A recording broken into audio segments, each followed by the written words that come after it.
Hey,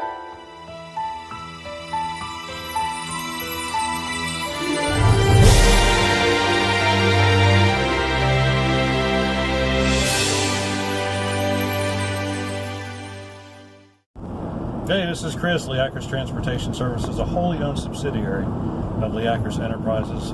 Let's talk about the future of rideshare. Well, in a nutshell, there is no future to rideshare because I've thoroughly and logically mapped out the plan for autonomous vehicles, and at the end of that yellow brick road, there is no more rideshare. So what's going to happen? So Uber and Lyft are trying to develop autonomous vehicles. I think Google's doing it. There's probably a lot of other people doing it too. But let's think about what's going to happen when somebody actually produces the first reliable, 100% reliable, 100% safe autonomous vehicle. Well, for a while, they are going to be the top dog. They are going to be in the driver's seat, so to speak. Pun well intended. But, and they will have a patent on, all of that technology. But the thing about patents is you can't patent an idea. You can patent the implementation of an idea, but you can't patent the idea. Like no one can patent the idea of a car. You can patent, Toyota can patent the way they do their cars. Honda can patent the way they do their cars. Ford can patent the way they do their cars. But you can't patent the idea of a car, and so therefore you cannot patent the idea of an autonomous vehicle. Somebody will come out with the first implementation, and then other people will come out with other implementations. And that's the way it's going to be. And sooner or later, the advantage that and I'm just assuming Uber and Lyft will be the first because they're probably working on it the hardest, but I don't know that. I mean, I know they're working hard, but I don't know that means they're going to come first. But anyway, somebody's gonna produce one, and then everyone's going to produce them, because everybody's not going to just say, oh well, let's just license Uber's or Google's or Lyft's implementation of that. We're smart enough. I mean, we do have these things called corporations called car manufacturers in the world. I think they've got the wherewithal and the money to spend to do this kind of thing. And of course, they have the inherent advantage of already knowing how to build a car. That's kind of important, to be able to have the hardware to put your software in. So that's basically all an autonomous vehicle is. That's all it's lacking is the software and the control mechanism to make the hardware work. That's all we need. Now, I don't think it's going to happen anytime soon, really. I think we got 10, 15, 20 years to go before it's really reliable. I mean, you might see it in small scale things, but not out on the highways and streets of America. It's going to take, because nobody's going to take a chance of somebody else, one other vehicle running over somebody, right? So anyway, let's say the rideshare people get there first. The rideshare companies get there first, and so they got the leg up. And so what do? They've got the scheduling network. They've got the software to run the cars. They don't have any cars, so they're going to have to go out and buy cars. Now, I don't think they're going to go out and buy cars. I think what they're going to do is they're going to offer, just like Amazon's doing with their delivery fleet now, they're going to offer leases for the controls and the software and the scheduling software. They're going to lease that out, and people are going to have to get their own cars. Now, at first, this sounds like a really good thing, right? Because what's the problem with rideshare for me right now? Well, the problem for me is I'm one guy. I got one car. That's all I can operate. I can't scale my operation up at all. But if I can go down to wherever they're making autonomous vehicles, let's just say all the dealers have them, and people lease cars right now.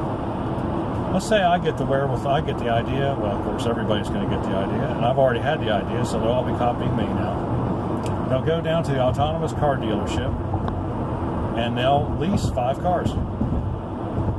they'll lease 5 cars and they'll put them on the road, and voila, you've just scaled your efficiency 5 times. And so all you have to do is make sure the cars keep operating, but they're autonomous, right? So they get linked into Uber or whatever, and they schedule it, and you lease the software from them. At least that's how it's going to be at first. And your cars run around all day, however long they're, and I'm sure they'll be most of them will be battery operated vehicles. It'll just be easier and more reliable. I don't think internal combustion is going to make it into an autonomous vehicle, at least not for an urban area. So yeah, you're going to do that, and you're going to be making 5 times, and you're not going to have to do anything. I mean, you'll have your laptop or your smartphone, and it'll show you where all your guys are, all your autonomous vehicles, and how they're just scurrying around automatically, getting people and taking them where they want to go, blah, blah, blah. But you know what? What's going to happen is the car rental companies are going to figure out, hey, we can rent cars like that. We've got the infrastructure. Well, we've got a lot of infrastructure anyway, and we could ramp up our infrastructure to where anyone, anytime, could call a car rental company on their smartphone. Well, they wouldn't have to call, right? They could just rent a car, and the car would come to them, and they would use the car, and then when they were done, just like now, they would send the car back. Now, I don't know if that would be good enough for single trip purposes, but it might be.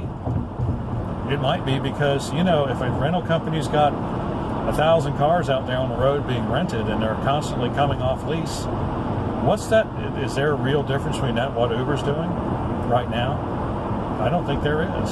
And so I think that's what's going to happen. We're going to have, the one thing that has to be figured out is where you're going to put all the cars that you're renting out. And I think what we're going to see is huge warehouses full of autonomous vehicles, fully automated. There's I've seen it on TV, how it's done. There are warehouses that, have big, huge stacks of shelves that holds all kinds of stuff. And the machine is told where to go get something, and it goes and gets it and brings it back, loads it onto the truck, blah, blah, blah. You can do the same thing with an autonomous vehicle. Just big, huge warehouses full of autonomous vehicles. Each with their own charging station, each with, can you just see it, right? And so they'll be huge, maybe even underground, to keep them out of sight. I'm thinking. I just thought of that, actually. But, you start thinking about the logical consequences of autonomous vehicles, and then you realize an autonomous vehicle can be leased by anyone for any amount of time, for any purpose, well, not any purpose, and then sent back. And so it might not be feasible for someone, but the rental, they'll figure it out. It's just a scheduling issue. They'll have plenty of cars. I guess you'll have to figure out where to park cars who might be in between trips. You know what it's going to mean? It's going to mean the amount of cars on the road today is going to be nothing compared to what it's going to be when all this stuff actually gets going. Unless they really decrease the size of the cars, or unless they make autonomous bicycles. But anyway, that is my vision of the future, where there are no human drivers. Now, there will be people who will buy their own autonomous. I'm sure they will. They'll keep them at home, just like they do now. They might have one, they might have 2. There'll be the luxury versions and all that stuff, and there'll still be all that. But there's so much more flexibility for people living in urban areas who don't really have space to park a car. But if you can have a car guaranteed to you, and let's just say a half an hour, you call and then the great thing about it is you just start getting charged when the car gets there, or when the car leaves the storage area. It doesn't really matter. And then as soon as you're done, you send them the signal, they cut your charges, and that's it. They stop charging, and that's it. And then it goes on to the next place. So companies like Uber and Lyft are going to be completely irrelevant unless they turn themselves into car rental places. But they're way behind on that because they don't do the hardware. Car rental places know hardware, and they're going to hook up with car manufacturers, and they're going to make sure they got plenty of cars with their own implementation of the control mechanisms and the scheduling software. It's going to be ubiquitous, I think is the word I'm looking for. It's going to be like picking up a phone and calling someone, going on the internet. Everybody's going to be able to do it. Everybody's going to be able to afford it. There aren't going to be greedy middlemen available to rip you off anymore. There won't be misunderstandings between customers and riders either, or drivers. It'll all be nice. It'll be a nirvana of transportation. Heavenness, whatever.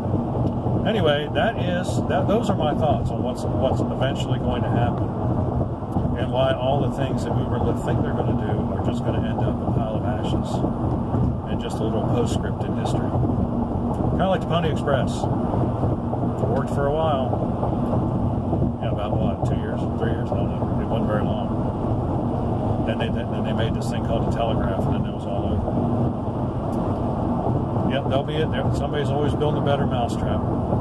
All right, got questions or comments? Leave them in the section below. Like and subscribe. We appreciate what you do. We will see you on the next autonomous video.